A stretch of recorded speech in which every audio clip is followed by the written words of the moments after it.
Why does good sex so often fade, even for couples who continue to love each other as much as ever? And why does good intimacy not guarantee good sex, contrary to popular belief? Or the next question would be, can we want what we already have? That's the million-dollar question, right? And why is the forbidden so erotic? What is it about transgression that makes desire so potent? And why does sex make babies and babies spell erotic disaster in couples? It's kind of the fatal erotic blow, isn't it? And when you love, how does it feel? And when you desire, how is it different? These are some of the questions that are at the center of my exploration on the nature of erotic desire and its concomitant dilemmas in modern love. So I traveled the globe, and what I'm noticing is that everywhere where romanticism has entered, there seems to be a crisis of desire. A crisis of desire as in owning the wanting. Desire as an expression of our individuality, of our free choice, of our preferences, of our identity. Desire that has become a central concept as part of modern love and individualistic societies. You know, this is the first time in the history of humankind where we are trying to experience sexuality in the long term, not because we want 14 children for which we need to have even more because many of them won't make it, and not because it is exclusively a woman's marital duty. This is the first time that we want sex over time about pleasure and connection that is rooted in desire. So what sustains desire and why is it so difficult? And at the heart of sustaining desire in a committed relationship, I think, is the reconciliation of two fundamental human needs. On the one hand, our need for security, for predictability, for safety, for dependability, for reliability, for permanence, all these anchoring, grounding experiences of our lives that we call home. But we also have an equally strong need, men and women, for adventure, for novelty, for mystery, for risk, for danger, for the unknown, for the unexpected, surprise, you get the gist, for journey, for travel.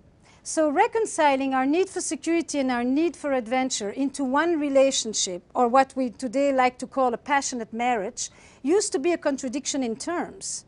Marriage was an economic institution in which you were given a partnership for life in terms of children and social status and succession and companionship. But now we want our partner to still give us all these things, but in addition, I want you to be my best friend and my trusted confidant and my passionate lover to boot, and we live twice as long. So we come to one person, and we basically are asking them to give us what once an entire village used to provide. Give me belonging, give me identity, give me continuity, but give me transcendence and mystery and awe all in one. Give me comfort, give me edge, give me novelty, give me familiarity, give me predictability, give me surprise. And we think it's a given, and toys and lingerie are going to save us with that. So now we get to the existential reality of this story, right? Because I think in some way, and I'll come back to that, but the crisis of desire is often a crisis of the imagination. So why does good sex so often fade? What is the relationship between love and desire? How do they relate and how do they conflict? Because therein lies the mystery of eroticism. So if there is a verb for me that comes with love, it's to have. And if there is a verb that comes with desire, it is to want. In love, we want to have. We want to know the beloved. We want to minimize the distance. We want to contract that gap. We want to neutralize the tensions. We want closeness. But in desire, we tend to not really want to go back to the places we've already gone. Foregone conclusion does not keep our interest. In desire, we want an other, somebody on the other side that we can go visit, that we can go spend some time with, that we can go see what goes on in their red light district. You know, in desire, we want a bridge to cross. Or in other words, I sometimes say fire needs air. Desire needs a space. And when it's said like that, it's often quite abstract. But then I took a question with me, and I've gone to more than 20 countries in the last few years with mating in captivity. And I ask people, when do you find yourself most drawn to your partner? Not attracted sexually per se, but most drawn. And across culture, across religion, and across gender, except for one, there are a few answers that just keep coming back. So the first group is, I am most drawn to my partner when she's away, when we are apart, when we reunite. Basically, when I get back in touch with my ability to imagine myself with my partner, when my imagination comes back in the picture, and when I can root it in absence and in longing, which is a major component of desire. But then the second group is even more interesting.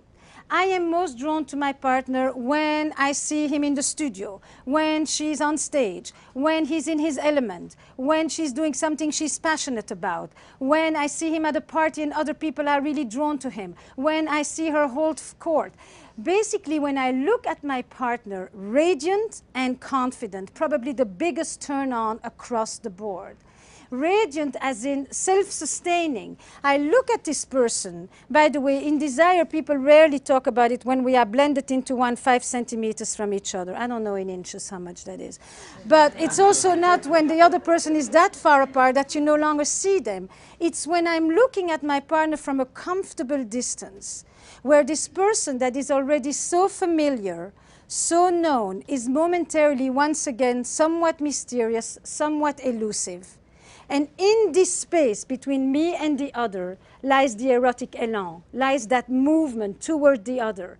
Because sometimes, as Proust says, mystery is not about traveling to new places, but it's about looking with new eyes. And so when I see my partner on his own or her own doing something in which they are enveloped, I look at this person and I momentarily get a shift in perception, and I stay open to the mysteries that are living right next to me. And then, more importantly, in this description about the other, or myself, it's the same. What is most interesting is that there is no neediness in desire. Nobody needs anybody. There is no caretaking in desire. Caretaking is mightily loving. It's a powerful anti-aphrodisiac. I have yet to see somebody who is so turned on by somebody who needs them. Wanting them is one thing. Needing them is a shutdown, and women have known that forever, because anything that will bring up parenthood will usually decrease the erotic charge. For good reasons, right? And then the third group of answers usually would be when I'm surprised, when we laugh together, as somebody said to me in the office today, when he's in his tux. So I said, you know, it's either the tux or the cowboy boots. You know, but basically it's when there is novelty. But novelty isn't about new positions. It isn't a repertoire of techniques. Novelty is, what parts of you do you bring out? What parts of you are just being seen? Because in some way one could say, sex isn't something you do, huh? Sex is a place you go. It's a space you enter, inside yourself and with another or others. So where do you go in sex? What parts of you do you connect to? What do you seek to express there? Is it a place for transcendence and spiritual union? Is it a place for naughtiness? And is it a place to be safely aggressive? Is it a place where you can finally surrender and not have to take responsibility for everything? Is it a place where you can express your infantile wishes? What comes out there? It's a language. It isn't just a behavior. And it's a poetic of that language that I'm interested in, which is why I began to explore this concept of erotic intelligence. You know, animals have sex. It's the pivot, it's biology, it's the natural instinct. We are the only ones who have an erotic life, which means that it's sexuality transformed by the human imagination. We are the only ones who can make love for hours, have a blissful time, multiple orgasms, and touch nobody, just because we can imagine it. We can hint at it, we don't even have to do it. We can experience that powerful thing called anticipation, which is a mortar to desire. the ability to imagine it as if it's happening, to experience it as if it's happening, while nothing is happening and everything is happening at the same time. So when I began to think about eroticism, I began to think about the poetics of sex. And if I look at it as an intelligence, then it's something that you cultivate. What are the ingredients? Imagination, playfulness, novelty, curiosity, mystery. But the central agent is really that piece called the imagination. But more importantly, for me to begin to understand who are the couples who have an erotic spark, what sustains desire, I had to go back to the original definition of eroticism, the mystical definition. And I went through it through a bifurcation by looking actually at trauma, which is the other side. And I looked at it looking at the community that I had grown up in, which was a community in Belgium, all Holocaust survivors. And in my community, there were two groups, those who didn't die and those who came back to life. And those who didn't die lived often very tethered to the ground, could not experience pleasure, could not trust, because when you're vigilant, worried, anxious, and insecure, you can't lift your head to go and take off in space and be playful and safe and imaginative. Those who came back to life were those who understood the erotic as an antidote to death. They knew how to keep themselves alive. And when I began to listen to the sexlessness of the couples that I work with, I sometimes would hear people say, I want more sex. But generally, people want better sex. And better is to reconnect with that quality of aliveness, of vibrancy, of renewal, of vitality, of eros, of energy that sex used to afford them or that they've hoped it would afford them. And so I began to ask a different question. I shut myself off when? Began to be the question. I turn off my desires when, which is not the same question as what turns me off is, and you turn me off when. And people began to say, I turn myself off when I feel dead inside, when I don't like my body, when I feel old, when I haven't had time for myself, when I haven't had a chance to even check in with you, when I don't perform when at work, when I feel low self-esteem, when I don't have a sense of self-worth, when I don't feel like I have the right to want, to take, to receive pleasure. And then I began to ask the reverse question. I turn myself on when? Because most of the time people like to ask the question, you turn me on, what turns me on? And I'm out of the question. You know? Now, if you are dead inside, the other person can do a lot of things for Valentine. It won't make a dent. There is nobody at the reception desk. You know? So I turn myself on when? I turn my desires. I wake up when? You know? Now, in this paradox between love and desire, what seems to be so puzzling is that the very ingredients that nurture love, mutuality, reciprocity, protection, worry, responsibility for the other, are sometimes the very ingredients that stifle desire.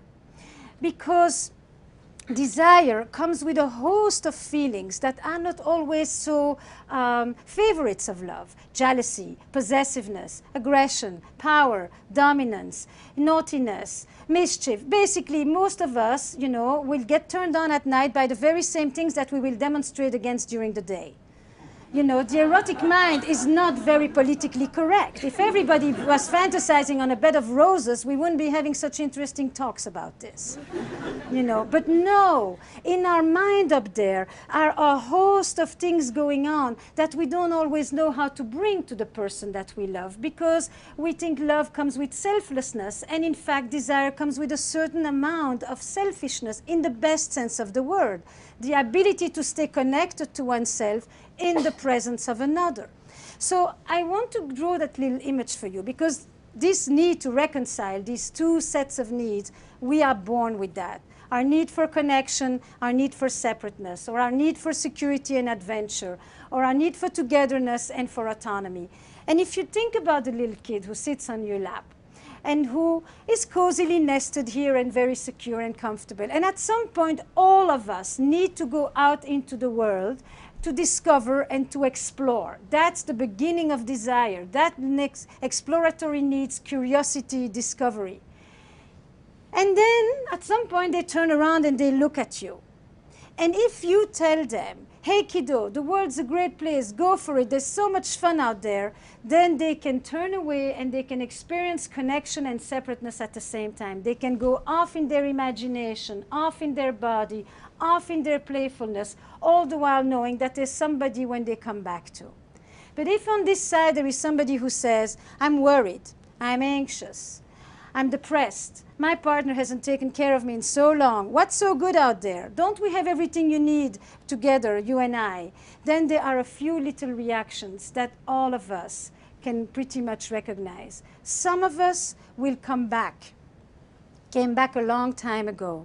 And that little child who comes back is the child who will forgo a part of himself in order not to lose the other. I will lose my freedom in order not to lose connection. And I will learn to love in a certain way that will become burdened with extra worry and extra responsibility and extra protection. And I won't know how to leave you in order to go play, in order to go experience pleasure, in order to discover, to enter inside myself. Translate this into adult language. It starts very young, it continues into our sex lives up to the end. Child number 2 comes back, but looks like that over their shoulder all the time. You know, are you going to be there? You're going to curse me. You're going to scold me. You're going to be angry with me. And they may be gone, but they're never really away. And those are often the people that will tell you in the beginning it was super hot. Because in the beginning, the growing intimacy wasn't yet so strong that it actually led to the decrease of desire. The more connected I became, the more responsible I felt, the less I was able to let go in your presence. The third child doesn't really come back.